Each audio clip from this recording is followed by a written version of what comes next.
آپ نے آگے فرمایا وَأَتْبِعِ السَّيِّئَةَ الْحَسَنَةَ تَمْحُهَا کہ تم سے برائی ہو سکتی ہے، گناہ ہو سکتا ہے، بنی آدم خطا کار ہے، اور ابن آدم کی طبیعت کا ایک خاصہ ہے کہ اس سے غلطی ہو سکتی ہے، لیکن غلطی پر مصر رہنا، غلطی پر غلطی کرنا اور غلطی پر احساس ندامت نہ کرنا، یہ ایمان والوں کی صفت نہیں ہے۔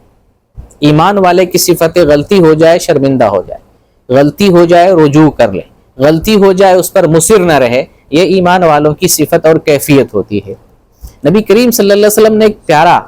ایک طریقہ بتایا ہے کہ اگر ہم سے غلطی ہو جائے، جو طبیعت آدم کا، بنی آدم کی ایک صفت ہے، اگر غلطی ہو جائے اس کے بدلے میں ایک اچھائی کر لے تو اس کی غلطی کو اللہ تعالیٰ معاف کر دیتا ہے۔ وَأَتْبِعِ السَّيِّئَةَ الْحَسَنَةَ تَمْحُهَا تم سے غلطی ہو جائے، تم اس کے بدلے ایک اچھائی کر لو، نیکی کر لو، تمہاری غلطی کو اللہ تعالیٰ مٹا دیتا ہے۔ اور قرآن میں اللہ تعالیٰ نے ایک جگہ فرمایا ان الحسنات یذہبن السیئات کہ جب آپ نیکیاں کرتے ہیں تو نیکیاں گناہوں کو ختم کر دیتی ہیں۔ آپ وضو کرتے ہیں، گناہ ختم ہوتے ہیں، آپ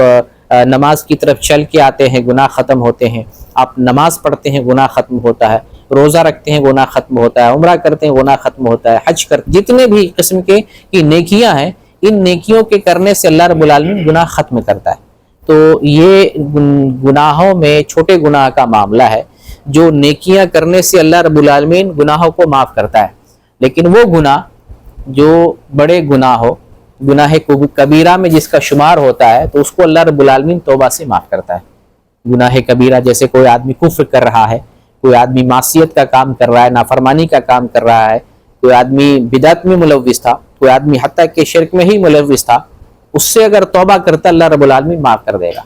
لیکن توبہ نہیں کرتا ہے تو گناہ کبیرہ کو اللہ معاف نہیں کرتا ہے۔ کوئی آدمی زندگی بھر کئی سالوں سے نماز چھوڑ رہا تھا تو یہ کفر ہے، گناہ کبیرہ ہے۔ اللہ رب العالمین سے سچی توبہ کرے اور آج سے وہ پابندی کے ساتھ نماز پڑھنے لگ جائے، اللہ تعالیٰ گناہ پچھلے سارے گناہ کو معاف کر دیتا ہے۔ گناہ کبیرہ سے توبہ اتنی اہم چیز ہے کہ اللہ تعالیٰ اس کی زندگی بھر کے گناہ کو معاف کر دیتا ہے، ایک معمولی شرمندگی اور اللہ کی طرف رجوع کر لینے سے۔